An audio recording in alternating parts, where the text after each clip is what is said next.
Movie की शुरुआत में हम एक आदमी को देखते हैं जो एक मरे हुए चूहे को अपने घर लेकर जाता है। ये काफ़ी अजीब था।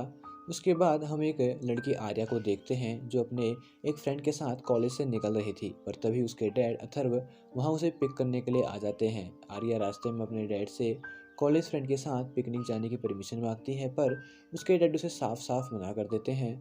रात में डिनर करने टाइम वो फिर से पिकनिक की परमिशन मांगने लगती है।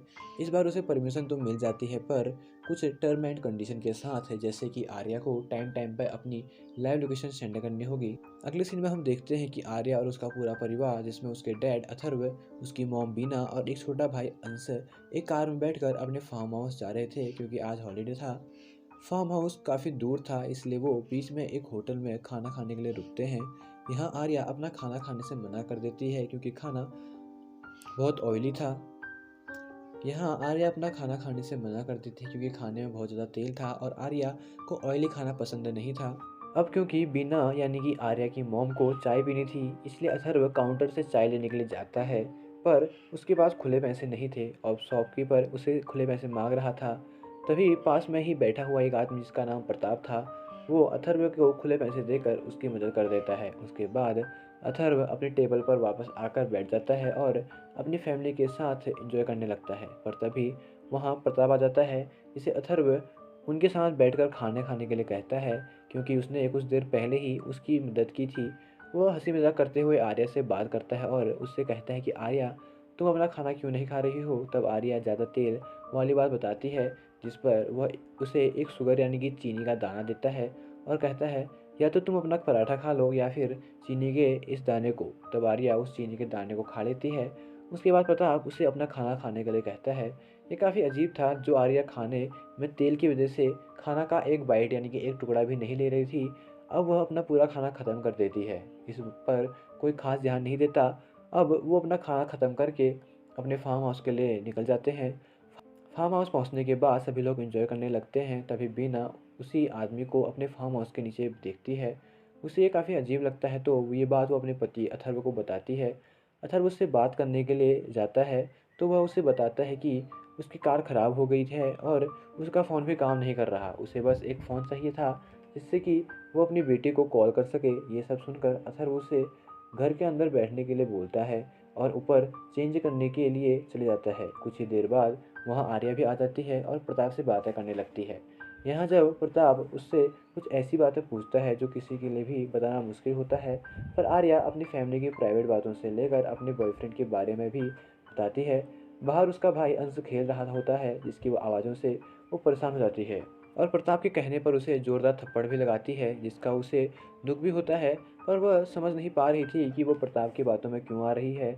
इसके बाद अथर्व और बीना वहाँ आते हैं और अंश को संभालते हैं। अथर्व आर्या को बहुत डांटता है, जिसके बाद वो सब डिनर के लिए बैठते हैं। यहाँ प्रताप भी आर्या से जो भी कह रहा था वो सब वो कर रही थी, यहाँ तक कि जब आर्या को अपने बॉयफ्रेंड से ब्रेकअप करने के लिए प्रताप कहता है, तो वह उसे फ़ोन करके ब्रेकअप भी कर देती है। अथर्व भी प्रताप की अजीब हरकतों को नोटिस कर लेता है और वो उसे जाने के लिए कहता है, पर प्रताप वहाँ से जाने के लिए मना कर देता है, जिस पर अथर्व प्रताप से हाथापाई करने लगता है। पर तभी प्रताप के कहने पर आर्या बीच में आ जाती है और अपने ही माँ बाप से लड़ने लगती है। अब प्रताप आराम से सोफे में बैठ जाता है और उसके डैड पर हाथ उठाने का आर्या को कमांड देता है और आर्या कमांड सुनते ही एक जोरदार थप्पड़ अपने डैड यानी कि अथर्व को मारती है। वह रो रही थी, पर उसका खुद पर कोई भी काबू नहीं रहता। बीना समझ जाती है कि प्रताप ने आर्या पर वशीकरण किया है। वो प्रताप से अपनी बेटी की भीख मांग रहे थे होते हैं। यहाँ आर्या प्रताप के कहने पर घर के सारे फ़ोन तोड़ देती है और प्रताप के पास आकर बैठ जाती है। प्रताप अथर्व और बीना से कहता है कि तुम्हारी बेटी मुझे चाहिए, जिसे वो उसे खुद सौंप दें, जिसे लेकर वो यहाँ से चले जाएगा। वैसे तो प्रताप आर्या को बिना उसके परिवार की मर्जी के भी ले जा सकता था, पर वो जानता था कि अगर वो आर्या को बिना उसके माँ बाप की मर्जी के ले जाएगा तो भविष्य में वशीकरण का प्रभाव कम हो जाएगा और आर्या वहाँ से भाग सकती है।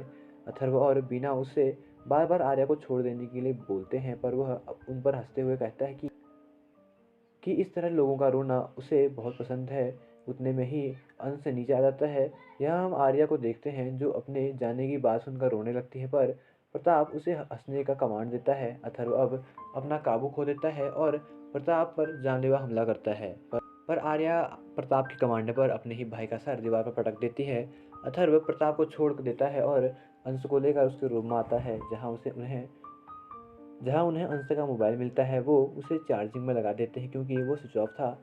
अंश को हॉस्पिटल ले जाने की ज़रूरत थी, जिसके लिए वे प्रताप से परमिशन मांगने के लिए नीचे आते हैं। यहाँ पर प्रताप उन्हें एक ऑफ़र देता है कि वह आर्या को उन्हें सौंप कर अंश को बताने चले जाएं, पर वो ऐसा नहीं कर सकते थे, जिससे वह अंदर ही अंदर टूटने लगते हैं। वह आर्या को नाचने का कमांड देता है और आर्या बिना रुके घंटों तक नाचती रहती है। आखिर में जब स्पीकर की बैटरी ख़त्म हो जाती है तो आर्या रुकती है, बीना उसे पानी देती है, पर प्रताप उसे पानी न पीने का कमांड देता है। आर्या का ग्लास सूख गया था, उसे बहुत प्यास लगी थी, पर वह पानी को फेंक देती है। इसके बाद प्रताप सोने चल जाता है और आर्या को कमांड देता है कि उसे रात भर उसे प्रोटेक्ट करना है और अगर उसके पास कोई आने की कोशिश करता है तो वो उसे सीधे मार दे। यहाँ हम अथर्व को देखते हैं जो प्रताप को मारने के लिए नीचे आता है, पर आर्या उसे कहती है कि प्लीज़ आप आगे मत बढ़ना, क्योंकि अगर आप आगे आओगे तो मुझे न चाहते हुए आपको मारना होगा। यह आर्या की हालत इतनी बुरी थी कि वो अपनी जगह से हिल भी नहीं पा रही थी। उसने अपनी पैंट में ही टॉयलेट कर दी थी। अथर्व अपनी बेटी की हालत देखकर वापस चले जाता है। अब हम देखते हैं कि प्रताप बीना को बुलाता है और उससे कहता है कि आर्या ने टॉयलेट कर दी है, इसके कपड़े बदल दो। जिस पर बीना रोने लगती है और कहती है कि वो उसे बाथरूम में लेकर जाएगी, पर प्रताप इसके लिए नहीं मानता। वो कहता है कि आर्या मेरी आंखों से दूर नहीं जानी चाहिए और वो आर्या को अपने कपड़े उतारने का कमांड देता है। आर्या वैसा ही करती है। यहाँ बीना मजबूर हो गई थी, इसलिए वो जल्दी से उसके कपड़े लाकर उसे प्रताप के सामने ही पहनाती है।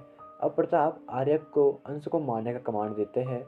बीना और अथर्व उसे ऐसा न करने की भीख मांगने लगते हैं, तो प्रताप उन्हें 5 मिनट का टाइम देते हुए कहता है कि अंश को तुम कहीं भी छुपा दो और आर्या को उसे मारने का कमांड देता है, जिससे आर्या एक जानवर की तरह अंश को ढूंढना शुरू कर देती। यहाँ अथर्व और बीना उसे एक कमरे में लॉक कर देते हैं और बाहर आ जाते हैं। वह आर्या उस कमरे का डोर को पीट पीट कर तोड़ देती है और जब वो कमरे में जाती है तो वो देखती है वहाँ अंश होता ही नहीं है और अब वो अंश को पूरे घर में ढूंढने लगती है। यहाँ हम अंश को देखते हैं जो फार्म हाउस की छत पर चढ़ गया था। वहाँ आर्या भी आ जाती है और अंश को मारना तो वो नहीं चाहती थी, पर उसे मजबूरन उसे छत से फेंकना पड़ता है। जब अथर्व और बीना नीचे आकर अंश को देखते हैं तो अंश में थोड़ी जान बची थी, यानी कि वो हॉस्पिटल ले जाकर बच सकता था। वह प्रताप से उसे हॉस्पिटल ले जाने की भीख मांगते हैं, पर प्रताप उन्हें ये कहता है कि तुम्हें अंश की जान बचाने के लिए आर्या को मुझे सौंपना होगा। अथर्व मजबूर हो जाता है और अपने एक बच्चे के लिए दूसरे बच्चे की कुर्बानी दे देता है। अब वह आर्या को अपने साथ लेकर चले जाता है। यहाँ बीना अपनी कार में अंश को लेकर हॉस्पिटल के लिए निकलती है और अथर्व प्रताप का पीछा करता है। प्रताप उसे अपने घर लेकर जाता है, जो एक जेल की तरह था और यहाँ आर्या की तरह ही बहुत सी लड़कियां थी, यानी कि उसने बहुत सी लड़कियों पर वशीकरण किया था। प्रताप को अथर्व के यहाँ आने की बात पता चल जाती है और वो अपने वशीकरण की मदद से अथर्व को उन लड़कियों से घायल करवा देता है और जब अथर्व घायल हो जाता है तो उसके सामने आकर अपने बारे में बताने लगता है। अथर्व अपने पास में पड़ी एक कैंची के 2 टुकड़े करके आर्या के कानों में डाल देता है, जिससे वो प्रताप के कमांड को सुन ही नहीं पाएगी और प्रताप की जीभ को उखाड़ सकता है, जिससे वो कभी कुछ बोल नहीं पाएगा। अब हम आर्या को देखते हैं जो कि एक मेंटल हॉस्पिटल में एडमिट थी।